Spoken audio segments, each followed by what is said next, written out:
Oh, I should mention, before I even get near different dimensions, you may have noticed my voice is not 100%, right? It's somewhere between 0 and 1 voice at the moment. And that's because I'm a maths teacher, and on Monday, my maths teacher-ness got the better of me.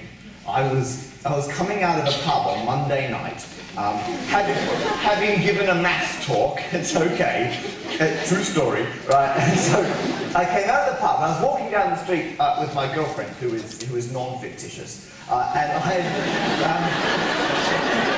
not strictly speaking a joke, but thanks a lot. And I'd taken my iPhone out to send a text to reply to a friend of mine, and I wasn't looking up, I was looking at my phone, and a guy on a bike, because it was about 10:30 at night, a guy on a bike came swooping through and tried to snatch my phone, right? He wasn't completely successful, he merely managed to knock it out of my hand, right? But then there was another one, right? So they've learned to work in teams, they're like raptors or something, right? So the other one came through, picked it up, he was on foot, picked it up and bolted with it, right? And the teacher part of my brain just turned on, right? So I sprinted after them, right? Shouting, "How dare you! I'm very disappointed with your behaviour." Which I thought was appropriate.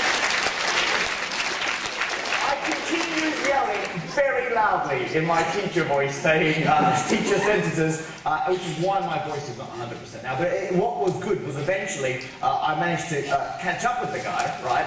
And myself and 11 other random members of the public, they heard the teacher voice and went, "We must do what he says." Let's stop that guy. And the guy on the bike didn't get away either, for the record. A guy coming by on a scooter went, "Oh yeah," and just went into the guy and took him out. It was like Grand Theft Auto, right? So he ran off and left his bike, so you know, free bike, right? We cornered the guy. I was like, I confiscated my own phone. You like my phone, you like my phone. And then while we waited for the police to show up, I proceeded to lecture him about community. Which the cops arrived just as I was explaining why I teach maths and give free community lectures so people can advance themselves and have a better future.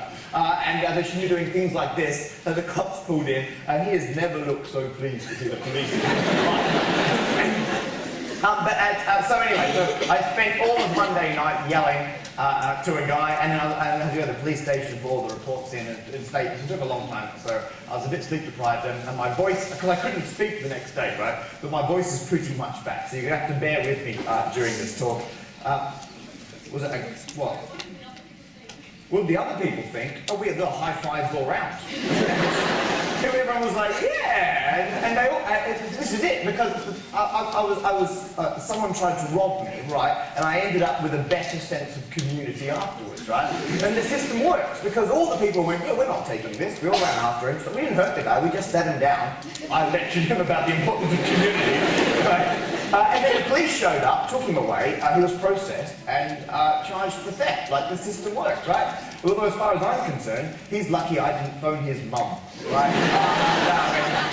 So anyway, that's why my voice will come and go, but bear with me, I'm sure we'll get there. So the talk, there is some maths here, don't worry. The actual talk about the fourth dimension, I'm not going to leap straight into the fourth dimension, right? We're going to have a bit of a build-up before we get there. I'm going to start